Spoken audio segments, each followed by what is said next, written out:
Blowing stuff up and hitting the authority where it hurts. That's my game. Now, if you're as good as Elizabeth says you are, then I do believe you and I will get along nicely. With Rage, we've blown out the experience. We have a much larger world. We have very unique environments. We have various gameplay experiences. Rage is more than just a first-person game. It's a complete experience. We're known for making this straightforward action shooter, and we kept that. But then we added on top of it this deep and meaningful story.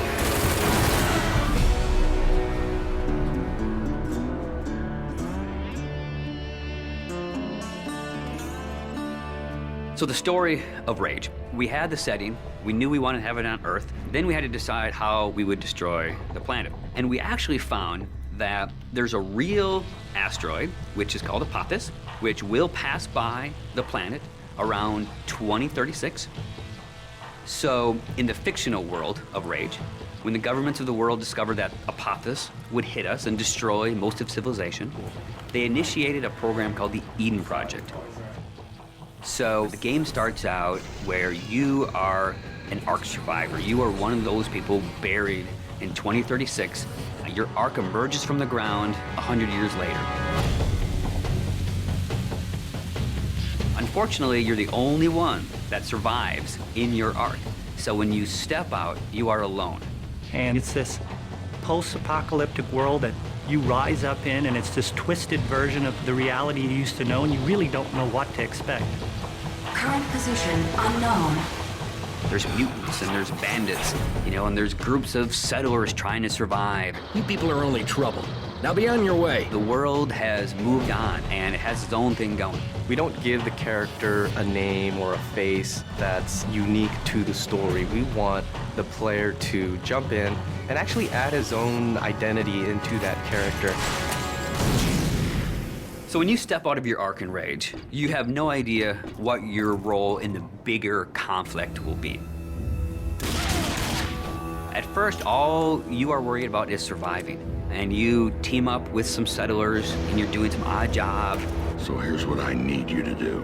So you're not just going from one area to an airlock to the next area. It is an open world. It's believable in a sense. And it's the story and the characters and the setting that really delivers the gameplay.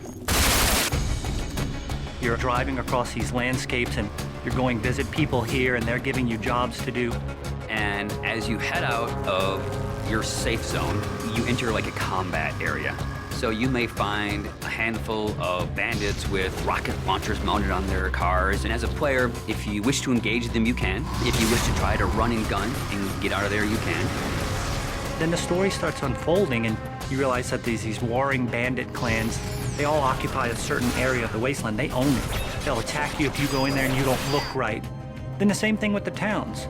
If they don't know you, they're going to treat you like an outcast. Well, will you look here? A new face, a new body. Oh, I am so glad I got out of bed this morning. You start learning about these crazy mutants who they don't even like each other, much less you, much less the bandits. And then you learn about this other faction, the Authority, and they start playing a bigger and bigger role in the story. They are trying to control the wasteland and set the direction of mankind. That's the truth. And that's what people need to know. So there's a small group of people called the Resistance that are fighting against the Authority. The Resistance discovers you, and everyone knows that Ark survivors have a certain specialness to them. You got all those little computers racing around inside you. You know, as you move through the story and you become more important and people start to take notice of you, so does the Authority. As you, the player, get your weapons and start interacting with the characters and start fighting all the bad guys in the world, you understand what your role is in the world. So, you're the new team member. The story in a game really gives meaning to the action. It creates the setting that all the gameplay exists on. And if you have a compelling story and you have compelling action and ways to drive the player forward, it just creates a richer experience and a more complete package. But it's always about, again, something new around every corner, and you really have to stay on your toes in the wasteland.